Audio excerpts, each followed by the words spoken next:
ನಮಸ್ಕಾರ, ಶುಭೋದಯ ಪ್ರೀತಿಯ ವೀಕ್ಷಕರೆಲ್ಲರಿಗೂ ಸಂಕಲ್ಪ ಸುದ್ದಿ ಕಾರ್ಯಕ್ರಮಕ್ಕೆ ಆತ್ಮೀಯ ಸ್ವಾಗತ ಹೇಳ್ತಾ ಇರೋದು ನಾನು ಅನುಷಾ. ಮೊದಲನೇ ಬಾರಿ ನಮ್ಮ ಚಾನಲ್ ವೀಕ್ಷಿಸ್ತಿದ್ದೀರಾ ಅಂತಂದರೆ ಈಗಲೇ ನಮ್ಮ ಚಾನಲ್ನ ಸಬ್ಸ್ಕ್ರೈಬ್ ಮಾಡಿ, ನಮ್ಮ ವಿಡಿಯೋಸ್ನ ಲೈಕ್ ಮಾಡಿ. ಪ್ರತಿನಿತ್ಯ ಕೂಡ ನಮಗೆ ಸಾಕಷ್ಟು ವಿಚಾರಗಳ ಬಗ್ಗೆ ಸಂಪೂರ್ಣವಾಗಿರುವಂತಹ ಮಾಹಿತಿ, ಮಾರ್ಗದರ್ಶನ ನೀಡುವಂತಹ ಸ್ಪಿರಿಚುವಲ್ ಗುರು ಡಾಕ್ಟರ್ ವಿಷ್ಣುದತ್ತ ಗುರೂಜಿಯವರಿದ್ದಾರೆ. ಬನ್ನಿ ಗುರುಗಳನ್ನ ಇವತ್ತಿನ ಕಾರ್ಯಕ್ರಮಕ್ಕೆ ಬರ್ಮಾಡ್ಕೊಳ್ಳೋಣ. ನಮಸ್ತೆ ಗುರುಗಳೇ, ಕಾರ್ಯಕ್ರಮಕ್ಕೆ ಆತ್ಮೀಯ ಸ್ವಾಗತ. ಒಳ್ಳೆದಾಗ್ಲಿಮ್ಮ. ಪ್ರತಿಯೊಬ್ಬರು ಕೂಡ ಒಳ್ಳೆ ಟೈಮ್ ಬರುತ್ತೆ ಅಂತ ಕಾಯ್ತಾ ಇರ್ತಾರೆ. ಎಲ್ಲೋ ಒಂದು ಮಾತೇ ಇದೆ, ಅತ್ತೆಗೊಂದು ಕಾಲ ಸೊಸೆಗೊಂದು ಕಾಲ ಅಂತ. ನಮಗೆ ಒಳ್ಳೆ ಟೈಮ್ ಬರುತ್ತೆ ಅನ್ನೋದು ನಮ್ಗೆ ಹೇಗೆ ಗೊತ್ತಾಗುತ್ತೆ? ಏನಾದರೂ ಒಂದು ಇಂಟ್ಯೂಷನ್ಸು ಅಥವಾ ಸಿಂಪ್ಟಮ್ಸ್ ಅನ್ನುವಂಥದ್ದು ಕಾಣಿಸ್ಕೊಳ್ಳುತ್ತಾ? ಅದನ್ನು ನಾವು ಹೇಗೆ ಗುರುತಿಸ್ಕೊಳ್ಬೇಕು, ಯಾವಾಗ ಅಲರ್ಟ್ ಆಗಬೇಕು, ಇದ್ರ ಬಗ್ಗೆ ತಿಳಿಸ್ಕೊಡಿ ಗುರುಗಳು.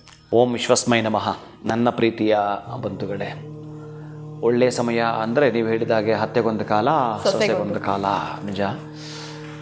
ಬಹುಶಃ ಈ ಕೆಟ್ಟ ಸಮಯ ಅಂತಲೂ ಕೂಡ ಇರುತ್ತೆ. ಆ ಕೆಟ್ಟ ಸಮಯ ಅಂತ ಬಂದಾಗ ಕೆಲವರು ಅನುಭವಿಸಿರ್ತಾರೆ. ಏನೋ ಒಂದು ಗಾದೆ ಮಾತಿದೆ, ಒಂಟೆ ಮೇಲೆ ಕೂತರೂ ನಾಯಿ ಕಚ್ಚತ್ತಂತೆ. ಅಂದರೆ ಕೆಟ್ಟ ಸಮಯ ಇದ್ದಾಗ. ಹಾಗಾಗಿ ಒಳ್ಳೆಯದು ಅಂತ ನಮ್ಮ ಪೂರ್ವಜರು, ನಮ್ಮ ಪೂರ್ವಿಕರು ಕೆಲವೊಂದು ಮಾರ್ಗಗಳನ್ನು ಹಾಕಿಕೊಟ್ಟಿದ್ದಾರೆ. ಮನೆಯಿಂದ ಹೊರಗಡೆ ಹೋಗಬೇಕಾದ್ರೆ ಬಹುಶಃ ನೀವೇನಾದರೂ ಬ್ರಾಹ್ಮಿ ಮುಹೂರ್ತದಲ್ಲೋ ಅಥವಾ 6 ಗಂಟೆ 7 ಗಂಟೆ ಸಂದರ್ಭದಲ್ಲೋ ಹೊರಗಡೆ ಹೋಗಿ ಎಲ್ಲೋ ಒಂದು ಕಡೆ ನೀವು ವಾಕಿಂಗ್ ಹೋಗ್ತಾ ಇರ್ತೀರಿ. ಆ ವಾಕಿಂಗ್ ಹೋಗೋಂಥ ಸಂದರ್ಭದಲ್ಲಿ ನಿಮಗೆ ಹಣ ಸಿಗೋವಂಥದ್ದು, ಅದು 50 ರೂಪಾಯಿ ಸಿಗುತ್ತೋ, 100 ರೂಪಾಯಿ ಸಿಗುತ್ತೋ, ಅಥವಾ ಒಂದು ಕಾಯಿನ್ ಸಿಗುತ್ತೋ, ಬೆಳಗ್ಗೆ ಹೋದ ಕೂಡಲೇ ನಿಮಗೆ ಬ್ರಾಹ್ಮಿ ಮುಹೂರ್ತದ ಒಂದು ಸಾತ್ವಿಕ ಸಮಯದ ಒಳಗಡೆ ಹಣ ಸಿಗುತ್ತೆ ಅಂತಂದರೆ ಬಹುಶಃ ಅದು ಶುಭ ಸೂಚಕ. ನಿಮಗೊಂದು ಇಂಡಿಕೇಶನ್, ನಿಮಗೆ ಇನ್ನೇನು ಒಳ್ಳೆಯ ದಿನಗಳು ಬರ್ತಾ ಇದೆ ಅಂತಕ್ಕಂಥ ಸೂಚನೆ. ಇನ್ನು ಮನೆಯಿಂದ ಹೊರಗಡೆ ಹೋದಾಗ ಬಿಂದಿಗೆ ತುಂಬ ನೀರು ತೊಗೊಂಡು ಯಾರಾದರೂ ಅಡ್ಡ ಬರೋವಂಥದ್ದು, ಹೋಗುವಂಥದ್ದು ಇದು. ಇನ್ನು ಮನೆಯಿಂದ ಹೊರಗೆ ಹೋಗುವಾಗ ಈ ಹಸಿರು ಹುಲ್ಲು ನೋಡಿ ಹೋಗುವಂಥದ್ದು, ಜೊತೆಗೆ ಬಿಳಿ ಪಾರಿವಾಳಗಳು ನಮ್ಮ ಮುಂದೆ ಹಾದು ಹೋಗುವಂಥದ್ದು, ಅಥವಾ ಬಿಳಿ ಹಸು, ಒಟ್ಟಾರೆ ಯಾವುದೋ ಒಂದು ಹಸು ಕರು ನಮ್ಮ ಎದುರಿಗೆ ಬರುವಂಥದ್ದು, ಈ ತೆಂಗಿನಕಾಯಿ ಬಂಡಿ ನಿಮ್ಮ ಮುಂದೆ ಬರುವಂಥದ್ದು, ಇದೆಲ್ಲವೂ ಕೂಡ ಅತ್ಯಂತ ಶುಭ ಸೂಚಕ ನಿಮಗೆ ಸಿಗೋವಂಥದ್ದು. ಆಮೇಲೆ ನೀವು ಕೆಲವೊಂದನ್ನು ಇಷ್ಟಪಡ್ತಿರ್ತೀರಿ, ಯಾಕೋ ನಿಮಗೆ ಅದನ್ನು ಸಾಕಲಿಕ್ಕೆ ಆಗದೆ ಇರತಕ್ಕಂಥದ್ದು ಒಂದು ಬೆಕ್ಕಾಗಿರ್ಬೋದು. ಯಾವುದೋ ಮನೆಯ ಬೆಕ್ಕು ನಿಮ್ಮ ಮನೆ ಒಳಗಡೆ ಬಂದು ಒಂದಷ್ಟು ದಿನ ವಾಸ ಹೂಡ್ತಕ್ಕಂಥದ್ದು, ಅದಾದ ನಂತರ ಮರಿಗಳಾಕುವಂಥದ್ದು, ಇದು ಅತ್ಯಂತ ಶುಭ ಸೂಚಕ. ಇನ್ನು ನಿಮ್ಮ ಮನೆ ಮುಂದುಗಡೆ ಸಹಜವಾಗಿ ಈ ಬಿಳಿ ಎಕ್ಕದ ಗಿಡ ನೀವೇನದನ್ನು ಪ್ರಯತ್ನಪೂರ್ವಕವಾಗಿ ಮಾಡಿರಲ್ಲ, ಉಳಿರೋದಿಲ್ಲ, ಅದೇ ಬರುವಂಥದ್ದು ನಿಮ್ಮ ಮನೆ ಎಲ್ಲ ಸದಸ್ಯರಿಗೂ ಅತ್ಯಂತ ಧನ ಸಂಪದವನ್ನು ಕೊಡುವಂಥದ್ದು. ಕೆಲವರು ಹೇಳ್ತಾರೆ, ಗುರುಗಳು ನಾವೇನು ಇಟ್ಟಿಲ್ಲ ಅದನ್ನು, ಅದಾಗ ಅದೇ ಬೆಳೆದು ಬಿಟ್ಟಿದೆ ಅಂತ ಹೇಳ್ತಾರೆ. ಇದು ಅತ್ಯಂತ ಪ್ರಶಂಸನೀಯ.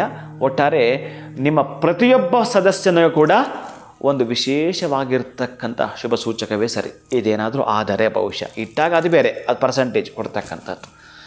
ಇನ್ನು ನಮ್ಮ ಮನೆಗೆ ಸಂಬಂಧಪಟ್ಟ ಹಾಗೆ ಯಾರಾದರೂ ದಂಪತಿಗಳು ಒಂದು ಇನ್ವಿಟೇಷನ್ ಕೊಡೋಕ್ಕೆ ಬರೋವಂಥದ್ದು, ಅಥವಾ ಬೇರೆ ಏನೋ ಸಮಾಚಾರವನ್ನು ಕೇಳಕ್ಕೆ ಬರೋವಂಥದ್ದು, ಹೊಸ ದಂಪತಿಗಳು ಅವ್ರಿಗೆ ಮಗು ಆಗಿ ಅಥವಾ ಎಲ್ಲೋ ಹೋಗ್ತಾ ಇದ್ದೀವಿ ಬಂದು ಹೋಗ್ತೀವಿ ಅಂತ ಒಂದು ಸಣ್ಣ ಮಗುನ, ಒಂದು 3 ತಿಂಗಳು 6 ತಿಂಗಳು 1 ವರ್ಷದ ಮಗುನ ಮನೆಯೊಳಗೆ ತರ್ತಾರೆ. ಆ ದಂಪತಿಗಳ ಜೊತೆಗೆ ಆ ಮಗು ಇದ್ದಾಗ ನೀವು ಆ ಮಗುನ ತೊಗೊಳ್ತೀರಿ, ನಿಮ್ಮನ್ನು ನೋಡಿದ ಕೂಡಲೇ ಅದು ನಕ್ಕು ಬಿಡುತ್ತೆ, ಅಂದರೆ ಪದೇ ಪದೇ ನಗುತ್ತೆ. ಇದು ಮತ್ತಷ್ಟು ಶುಭ ಸೂಚಕ. ನಿಮಗೆ ಎಂತಹದ್ದು ಒಳ್ಳೆಯದು ನಿಮ್ಮನ್ನು ಹುಡುಕಿ ಬರ್ತಾ ಇದೆ ಅಂತಕ್ಕಂಥದ್ದು. ಆಮೇಲೆ ನಿಮ್ಮ ಮನೆ ಒಳಗಡೆ ಏನೋ ನೀವು ಪೂಜೆ ಮಾಡ್ತಾಯಿದ್ದೀರಿ, ಮತ್ತೊಂದು ಏನೋ ಮಾಡ್ತಾಯಿದ್ದೀರಿ, ನೀವು ತಿನ್ನೋ ಅಂಥ ಆಹಾರ ಪದಾರ್ಥವನ್ನು ಮಂಗಗಳನ್ನು ತೊಗೊಂಡೋಗ್ಬಿಟ್ವು, ಇದು ಇನ್ನೊಂದು ಶುಭ ಸೂಚಕ. ಹೀಗೆ ಹಲವಾರು ಮನುಷ್ಯನಿಗೆ ಅಂತಹ ಶುಭ ಸೂಚನೆ ನಡೀತಾ ಬರ್ತಿರ್ತವೆ. ಇದು ಏನಾದರೂ ಆಮೇಲೆ ಪದೇ ಪದೇ ನಿಮಗೆ ರಾತ್ರಿ ಎಷ್ಟೊತ್ತಿಗೆ ಮಲಗಿದ್ರೂ ಕೂಡ 3 ಗಂಟೆ 4 ಗಂಟೆಗೆ ಎಚ್ಚರ ಆಗಿಬಿಡುತ್ತೆ. ಕೆಲವೊಂದು ಬಾರಿ ಆಗುತ್ತೆ, ತುಂಬ ಎಚ್ಚರ ಆಗುತ್ತೆ. ಅದು ಕೂಡ ಮತ್ತಷ್ಟು ಶುಭ ಸೂಚಕ. ಏನಾದರೂ ಮಾಡು ಎದ್ದೇಳು ಅಂತ.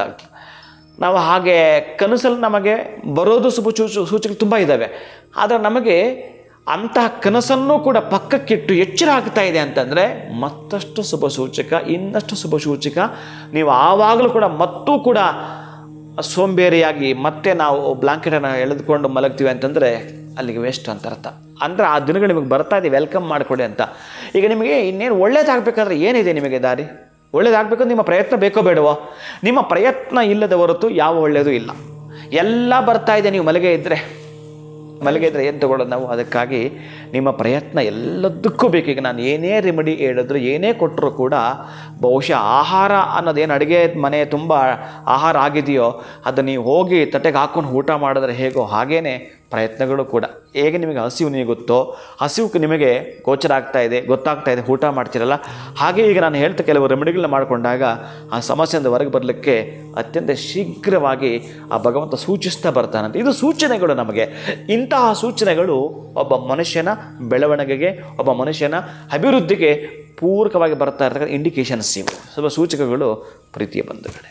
ಖಂಡಿತವಾಗ್ಲೂ ಗುರುಗಳೇ, ಅದನ್ನು ನಾವು ಹೇಗೆ ಗುರುತಿಸ್ಕೊಳ್ಬೇಕು ಅನ್ನೋದನ್ನ ತಿಳಿಸ್ಕೊಟ್ರಿ. ಜೊತೆಗೆ ನಮ್ಮ ಒಂದು ಒಳ್ಳೆ ಟೈಮ್ ಬರ್ತಾ ಇದೆ ಅಂತ ಯಾವ್ಯಾವ ರೀತಿಯಿಂದ ನಮಗೆ ಗೊತ್ತಾಗುತ್ತೆ, ಮನೆಗೆ ಒಳ್ಳೇದಾಗುತ್ತೆ ಅನ್ನೋದ್ರ ಬಗ್ಗೆ ತಿಳಿಸ್ಕೊಟ್ರಿ. ಧನ್ಯವಾದಗಳು ತಮಗೆ. ನಮಸ್ಕಾರ. ಹರೇ ಶ್ರೀನಿವಾಸ.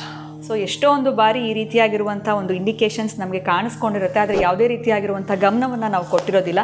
ಸೊ ಇನ್ನು ಮುಂದೆ ಗುರುಗಳು ತಿಳಿಸಿದ ಹಾಗೆ ನಿಮಗೆ ಈ ರೀತಿಯಾಗಿರುವಂಥ ಒಂದು ಎಕ್ಸ್ಪೀರಿಯನ್ಸ್ ಆಯಿತು ಅಂತಂದರೆ ಖಂಡಿತವಾಗ್ಲೂ ನಿಮ್ಮ ಒಂದು ಗುಡ್ ಟೈಮ್ ಸ್ಟಾರ್ಟ್ ಆಯಿತು ಅಂತಲೇ ಅರ್ಥ. ಇವತ್ತಿನ ವಿಡಿಯೋನ ಮುಗಿಸುವಂತಹ ಸಮಯ ಆಗಿದೆ. ನಮಸ್ಕಾರ.